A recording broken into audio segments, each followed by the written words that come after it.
Oh, hey, what's up, everybody? This is the February update of the Will West Show, and hopefully it's going to be a lot better than that first one.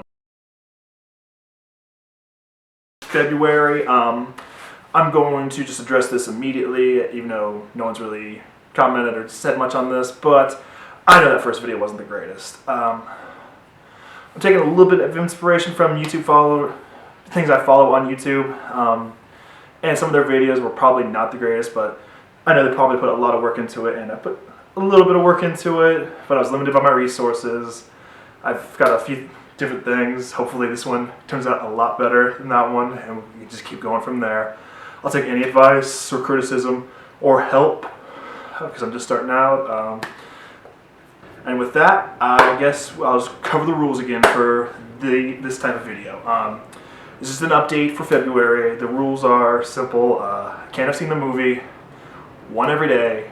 I can binge if I need to, so like 2 or 3, whatever. Not discriminating here. It could be TV, in theaters, on demand, Disney Channel, whatever. Hopefully I don't have to come down to those, but just in case someone comments, oh hey, actually that was released, blah blah blah. I'm like, oh hey, I didn't know that. Whatever. Didn't get released in my town. Not a big deal. And then with that out of the way, let's get down to the list. Alright, number 1 to kick off this month was Clueless. Had a little bit of a crush on Alicia Silverstone as a kid, which was surprised I never saw this. It was okay. It was not the best start to a month, but there were some laughs to be had, and Paul Rudd was good at least, yeah. And her dad looked ridiculously like Richard Nixon. I just couldn't stop looking at this guy and going, I know Richard Nixon. Oh, is that Richard Nixon? Richard Nixon? What? What? Nixon, what are you doing in this movie? Huh? Alright, but then after that, I watched Legally Blonde, which started off, I thought it was just going to be another Clueless, and I was going, oh god, what am I getting into? And it was recommended to me by a girlfriend of mine, and I was just going like, and then like it was pretty funny. It's got it's got the guy who plays Martin Stein from the Flash Berlanti universe. I was like, oh hey, and then there's a bunch of other people. A younger Luke Wilson. It was pretty funny. Even Elwoods was doing the video resume before Barney Stinson, and that's a fact. This because the movie came out in 2001. The episode where Barney does that isn't going to happen for at least a decade. So there's that Barney Stinson. After that, I watched Straight Outta Compton. It was good. All the actors did a great job. Paul Giamatti. I can't think of the other actors who were playing the actual rappers from NWA, but Ice Cube's brother, I believe, was good. He was good. He was just like him. Straight Outta Compton. Better head straight out of your movie theater and haven't enjoyed it, or out of your rental store renting it, because it's good. Then I watched Scout's Guide to the Zombie Apocalypse. This one was okay. Zombies are almost played out now. Walking Dead, Zombieland. Now this, in this, there was a bunch of gross out humor. One of the guys from Workaholics is in it. And Dave Koechner is in it. He's like the scout leader, and there's just 3 boys who are friends going through the zombie apocalypse and using their scout skills to save the day. I can't really say much more than that. I mean, there's a bit of raunchy humor, but it was not that good. I could not recommend that movie for you guys. After that, I watched Rounders, the little gambling movie with Matt Damon and Edward Norton. It was pretty alright. It came out in the 90s. It's got John Malkovich doing a crazy accent. Maybe that's the way he talks. Probably isn't, but it's very odd seeing him talking in an accent, which, over whatever. But Rounders, pretty solid if you want to see some solid gambling before it got really cool in 21 and all that stuff. After that, I watched Phantoms, because I heard Ben Affleck was the bomb in it. And wow, this movie was odd. I talked to some friends who've actually read the original author's works, and they said, no, don't watch that. Like, don't judge the author because of this. Where him, Stephen King, everybody who's ever had movies done have always complained of it. And I was like, it was okay. It was serviceable. I thought it was gonna be scarier, but it was okay. I mean, Ben Affleck was good in it, and young Liev Schreiber was in this too. They were both the bomb in it. So if you have always wanted to check out Phantoms, or if you heard that line from Jay and Silent Bob, check it out. Besides that, you can skip this movie. And then I saw Project Almanac. It's on Hulu. It's on all the streaming services right now. At least last time I checked. It's about a bunch of kids who find this one kid's dad's old blueprints for a time machine because he was like a physicist or whatever. And this kid is also a genius like his father. And it's also a found footage film. And they do all kinds of crazy stuff like win the lottery, go to like Bonnaroo or something. This guy ends up going on a first date with this girl and it goes horrible. He goes back in time and fixes it, but then a tragedy happens. And just if you've seen a time travel movie, it's got a bunch of those tropes like, oh hey. Alright, then I saw If I Stay. That's a Chloe Grace Moretz movie where her family gets in a terrible car crash and her life is flashing before her eyes. It's also sort of like a romance story. She's remembering her old boyfriend who was in a band and her life is connected to music. So that's probably not doing it justice at all, but she's having memories of all these times that music has touched her life, all these moments with the guy, and wondering if she's going to pass on. Like her spoilers, her family has died except her. She's going to decide if life is worth living with this guy, or if she should just pass on so she can be with her family. And it's all right. If you're looking for a sappy movie or something to watch with your lady, I highly recommend it. Besides that, After that, I watched Begin Again. I almost forgot what it was about. But it's the movie with Keira Knightley, Mark Ruffalo, and Adam Devine, and Haley Steinfeld. Mark Ruffalo usually represents musicians, and his company is trying to get him out because he hasn't done anything for the company in a long time. He's also an alcoholic. He's also going through a divorce. Keira Knightley's character is living with her friend, singing, working at this bar, and Mark Ruffalo and her cross paths, and he's like, oh dude, your music's great, I need a sign, and he's like, nah, I don't want to be a part of that life, and they end up coming at an impasse, and all kinds of other stuff, but Adam Levine's in there too. He dated Keira Knightley at one point in the flashback, and then they cross paths again after she becomes a little bit more successful, and then all kinds of stuff. I don't want to spoil the whole movie, but it's worth a watch. If you have got Hulu or Netflix or have any way to watch it, watch that one. After that, I watched Fargo. It's a Coen Brothers movie, and I haven't had the best track record with watching their movies and enjoying them the most. Now everyone's going to be like, oh, how dare you, Will? They are the geniuses of film! Because that's how everybody talks on the internet. But this one was good. And to address what I just said about my look with them, I've watched Lady Killers, Burn After Reading, and there was something else. Oh, Big Lebowski. Everyone hyped that movie. And the other two looked funny, and then it's just kind of like, what? I had a few laughs, and it was dark, but I was just like, what? Then Big Lebowski, everyone just hyped that movie way too much, so my expectations were past the range of where my hand can be seen in the camera. And I sat down and watched it and I'm going, that was okay. That's happened to me a lot with movies. People have ruined movies, so my expectations got up this high. And with Game of Thrones as well, but I actually changed my tune on Game of Thrones, so maybe we'll address that later in another video. But yeah, Fargo. Fargo was good. I enjoyed it. William H. Macy, the main cop lady, she was in Burn After Reading too, and she's been in a lot of other stuff. She was great. And just, yeah, Fargo. Good surprise. You're not on my shit list anymore, Coen Brothers. After that, I saw Deadpool in theaters twice. It is hilarious. The opening credits alone, got you ready for what we were in for. Ryan Reynolds was great. The girl from I don't want to butcher her name, so I'm just going to say the girl from Firefly and Currently Gotham was great as well. There was a sex orgy. Violence was on par. Colossus, I'll admit, I've read some X-Men recently, but Colossus seemed a bit too cartoonish for me, but maybe that was the point. Nick Sonic Teenage Warhead was awesome. The main villain was a bit generic, but then again, the title sequence even said a generic British hunk or something of that sort. So that's what we were in for. It was pretty solid, and I can't wait till we see more from that universe and just see how maybe the Deadpool and X-Force and Cable maybe cross over at some point. And maybe I'll talk about this movie more in depth in another video. So So keep an eye out for that as well. Watched Dope. This was on Netflix, and I know it came out this previous year. But it's about this kid and all his friends who are just like kind of hipsterish, just based on the description of what they do. They seem like hipsters, like in everything from the '90s, dressing almost like Carlton and just being dorks essentially. And they come across some drugs at a party. They don't do the drugs, to my knowledge. And they have to find a way to get rid of it, or like this kid's life is over.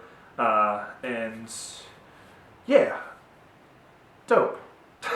There's probably a lot more to it than that. Oh, and just it also have to do with like the stereotypes of being like not acting black or whatever. I can't speak for that. I'm as white as day over here, guys. So, but they kind of go outside of their boundaries and they're different. So everyone's judging them, going, "Oh, hey, what a nerd over here!" Blah.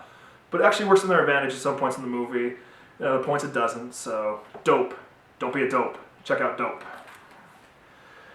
Then I watched The Voices, another Ryan Reynolds movie showing up on here. I've seen previews for this. Apparently came out 2 years ago, which fuck me, right? Like I thought it came out last year at some point. I guess not.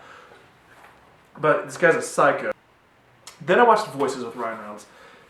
This is a bit of a dark comedy. He's a psychopath and a killer. He has this crush on a few of these ladies at work.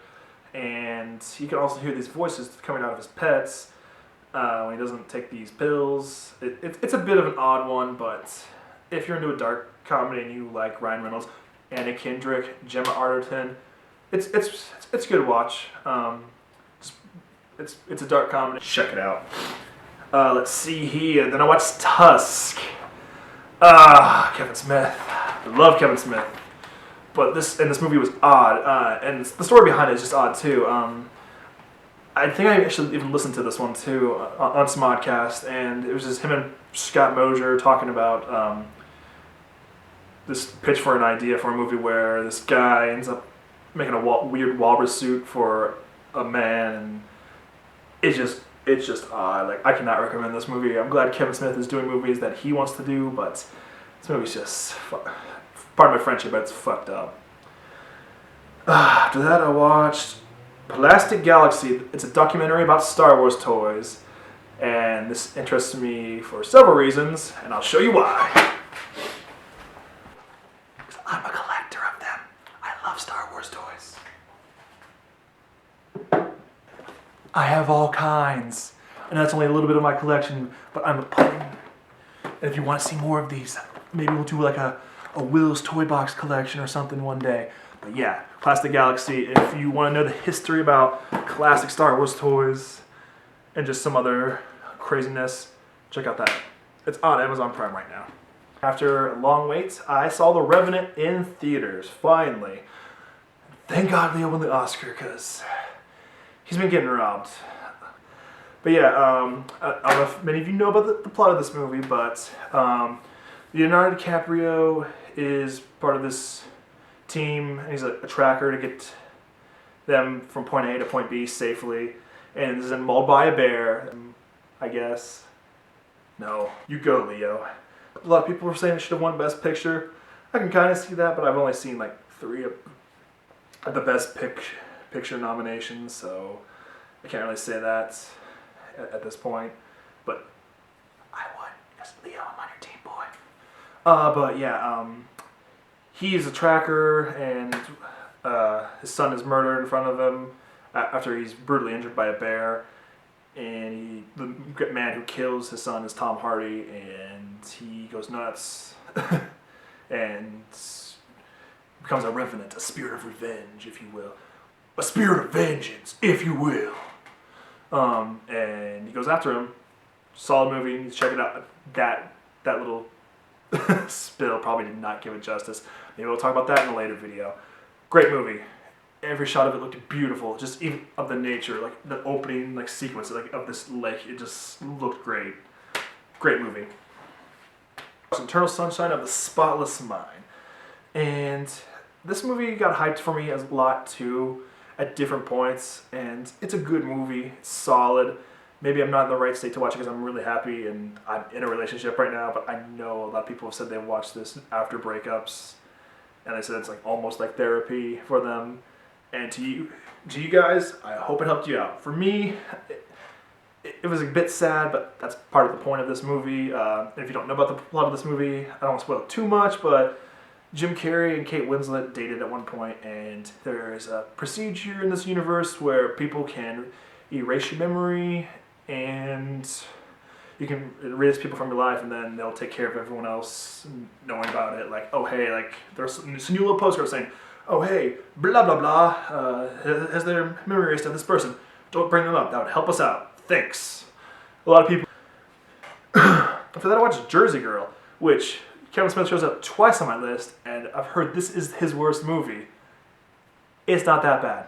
So everybody needs to just stop, collaborate, and listen here, because yeah, it follows a bunch of romantic comedy tropes, but at the same time, was it really all that bad? Come on, guys. Ben Affleck is greater than the little kid. I know it was the height of Benifer. The height of Benifer. It goes past my camera's range too, but it was solid. Evangeline Lilly was fun.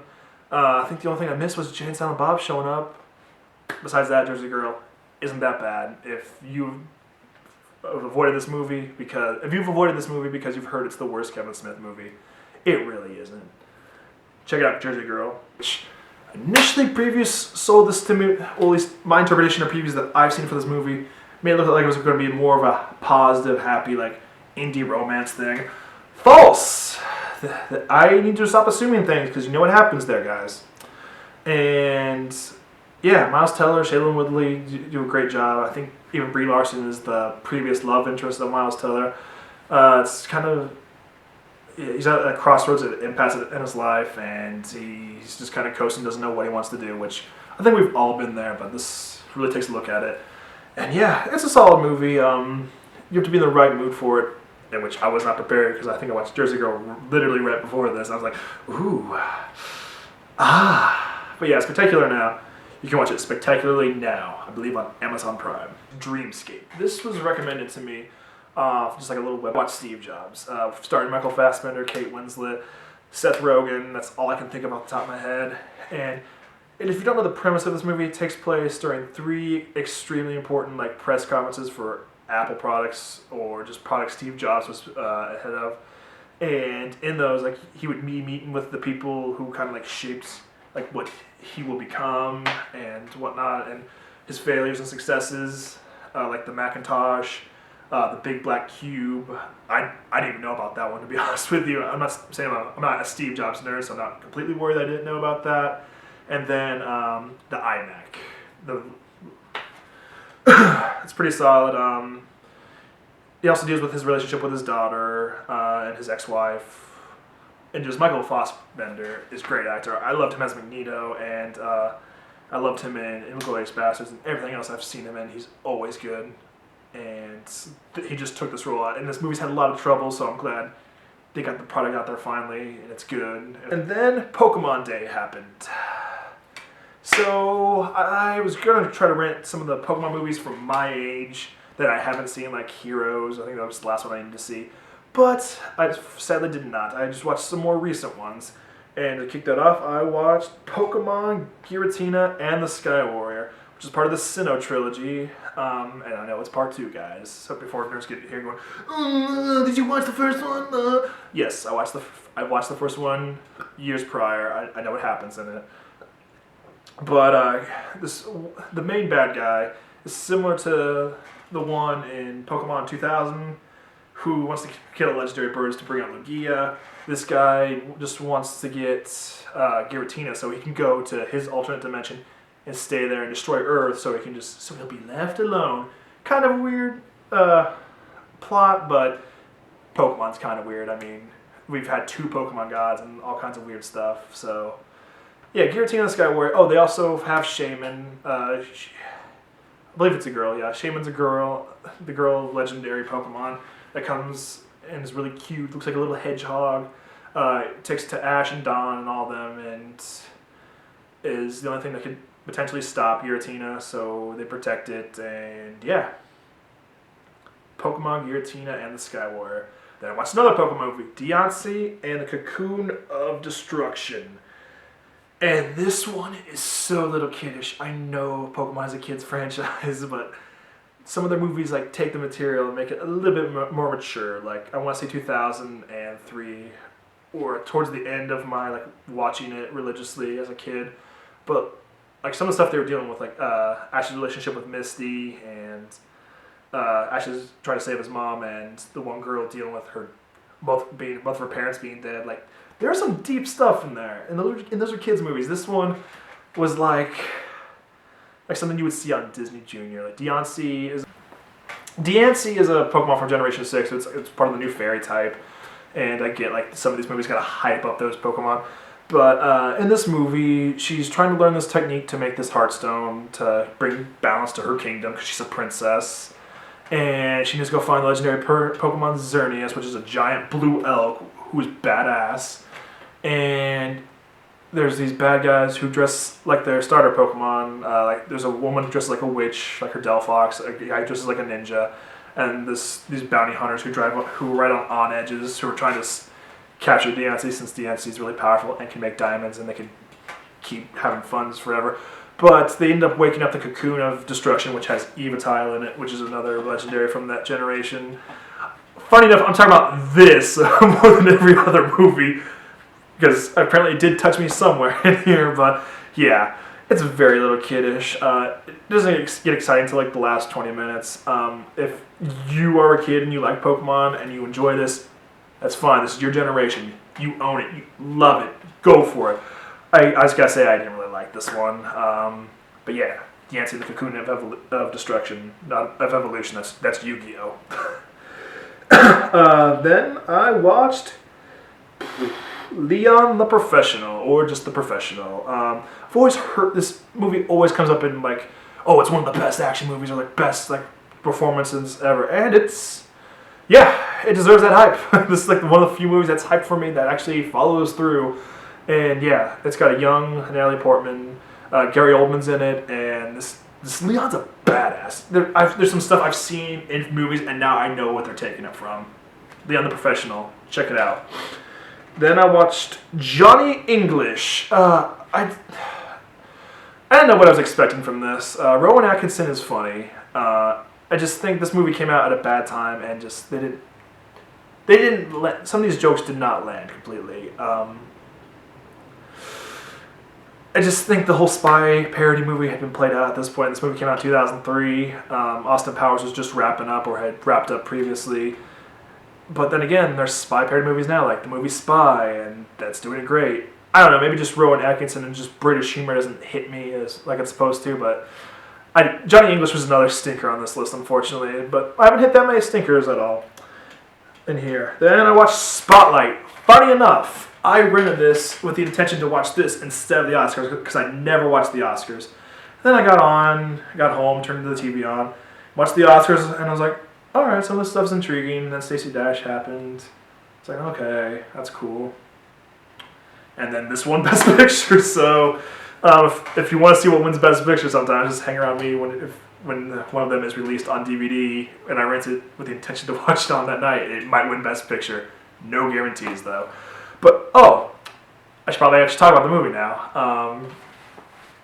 This is, if you don't know about it, it takes place in Boston, and this newspaper comes across this list and this little conspiracy of the church covering up all these pedophiles and rapes that happen within the Catholic Church. And it just doesn't take place in Boston. Like, they uncover it taking place all over the nation. Like, they release a whole list at the end. It's got Liev Schreiber in it, Rachel McAdams, Michael Keaton being in 2 Best Picture nominations in a row. 2 for 2, son. But yeah, I guess I gotta bring this up too. I'm also Catholic. I'm like Rachel McAdams' character. I'm a bit lapsed. I haven't gone, but just seeing this, there's a part where Mark Ruffalo was also raised Catholic, and they're all, for the most part, raised Catholic.